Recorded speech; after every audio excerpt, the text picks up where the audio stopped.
L'indépendance, c'est une notion dépassée, c'est une notion qui appartient au XXe siècle. La Polynésie souffre d'un certain nombre de faiblesses, dont ses inégalités sociales. Ce jour-là, j'ai vu quasiment Oscar Temaru pleurer, quoi, d'émotion. Et ça restera gravé dans ma mémoire. Ce mélange de pleurs et de larmes est assez déstabilisant pour quelqu'un qui vient de métropole. Quand j'arriverai à Roissy et que je verrai la mauvaise humeur généralisée, parce que j'aurai de la nostalgie du temps où je vivais ici, où les gens étaient quand même un bon enfant. Évidemment, si j'entendais le son d'un ukulélé quelque part à Paris, je penserais tout de suite à la Polynésie. Il y a des endroits comme Otuamutu, où de la descente de l'avion jusqu'à la réunion en mairie, voire aux réunions tout court, puis le déjeuner, vous avez sans arrêt les gens qui jouent au ukulélé. Puis peut-être aussi en mai-juin, le son qui s'élève des vallées, des personnes qui répètent pour le Heiva de juillet. Ça restera marqué dans ma mémoire. Notamment quand j'habitais au Pic Rouge, on l'entendait encore mieux qu'ici. Et voilà, c'est aussi un des marqueurs de la Polynésie. Pour être tout à fait honnête avec vous, c'est pas forcément un bon souvenir. Malheureusement, mon chauffeur de 38 ans est décédé d'un cancer foudroyant peu après mon arrivée. Lorsqu'il était encore dans ses derniers jours, je suis allé lui rendre visite à l'hôpital. J'étais assez déstabilisé de voir une trentaine d'agents qui chantaient, qui jouaient au ukulélé, qui rentraient, qui sortaient. Ce mélange de pleurs et de larmes est assez déstabilisant pour quelqu'un qui vient de métropole. C'est-à-dire qu'ici, ça permet de dédramatiser la mort, en fait. C'est ce que je retiendrai, en fait, de cette expérience. Ce n'est pas non plus quelque chose que j'ai fait en électron libre, hein. J'en avais parlé à Gérald Darmanin, je me rappelle, le 6 juin. Il avait validé cette initiative. C'est d'ailleurs aussi une deuxième image qui restera marquée dans ma mémoire. Ce jour-là, j'ai vu quasiment Oscar Temaru pleurer, quoi, d'émotion. Et ça restera gravé dans ma mémoire. Je rappelle que c'est quelque chose qui s'est déroulé dans la première moitié du XIXe siècle, qui a eu moins de 150 morts.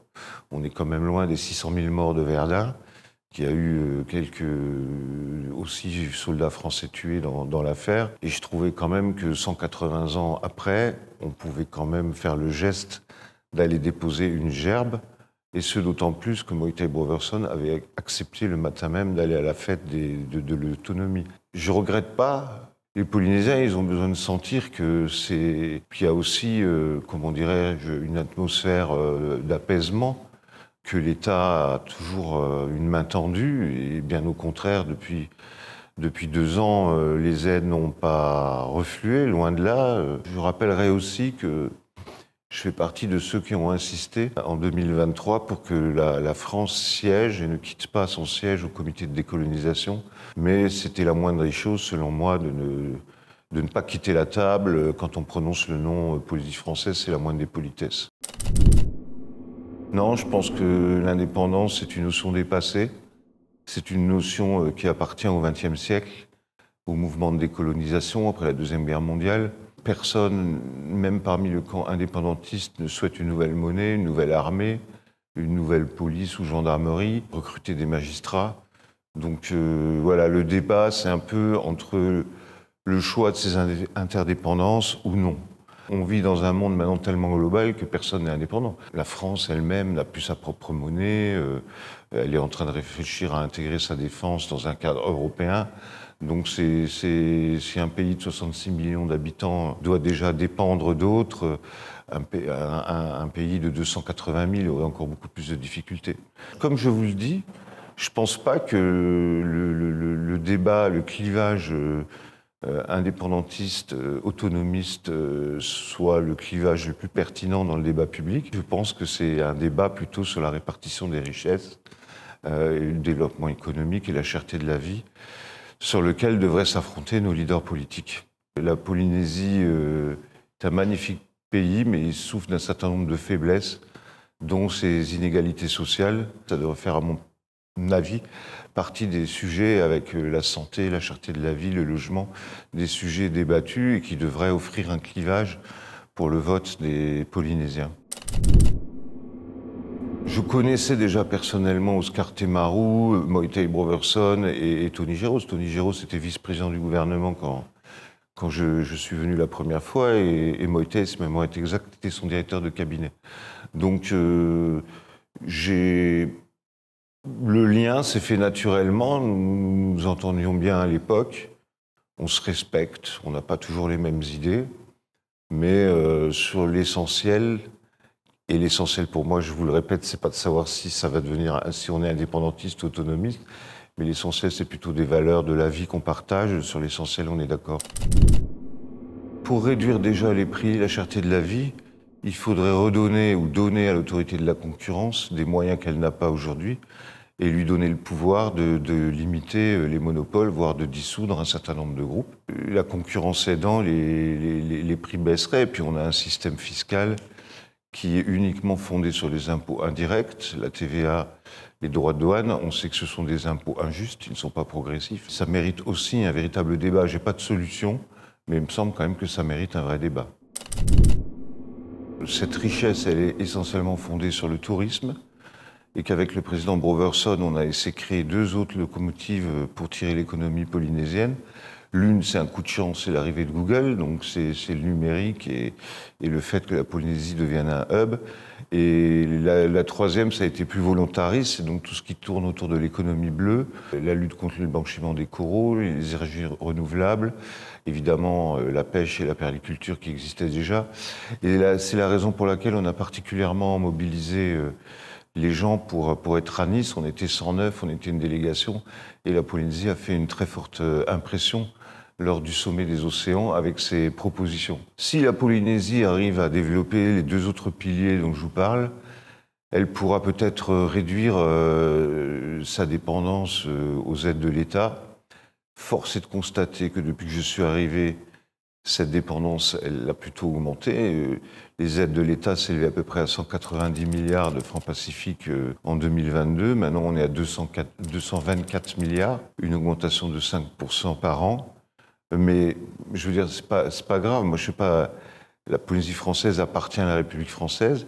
C'est normal que les régions les plus riches contribuent au développement des régions les plus pauvres, hein. Je pense qu'il faut avoir peut-être une réflexion sur l'évolution du statut d'autonomie.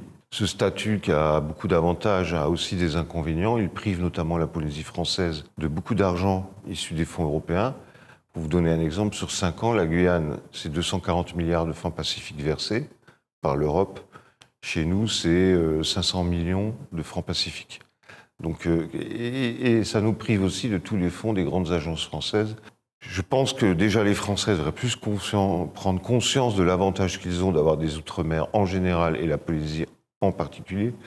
Et il faudrait que l'Europe, surtout, se rende compte aussi de la chance qu'elle a. Si je pouvais changer les choses, je serais pour une prise de conscience européenne de la chance d'avoir la Polynésie française à ses côtés. Ce qui m'attriste, si vous voulez, c'est qu'il faut s'attaquer aux vrais problèmes. Ce qui m'attriste, c'est les violences intrafamiliales qui sont à un niveau 5 fois supérieur à la métropole, toutes sur fond d'alcool, parfois avec du PACA, rarement avec de l'ice.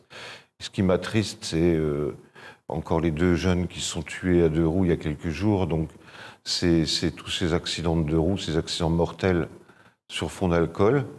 Donc voilà, il faudrait sans doute un centre d'addictologie pour que ce soit la cigarette, l'alcool, le PACA, voire l'ice, les personnes malades puissent se traiter. Nous avons tenu tous les engagements du président de la République et ils étaient ambitieux. Reste encore un débat sur le remboursement par la sécurité sociale de la CPS. On est d'accord sur la somme forfaitaire de 71 000 € par cancer. On n'est pas d'accord sur la base, c'est-à-dire que moi j'aimerais n'indemniser que les gens qui ont été reconnus victimes d'un cancer par le comité d'indemnisation des victimes. Ça ferait environ 5-6 milliards de versés. Certains voudraient qu'on reconnaisse tous les cancers depuis 1985, comme si dans les pays où il n'y avait pas eu d'essai nucléaire, il n'y avait pas de cancer.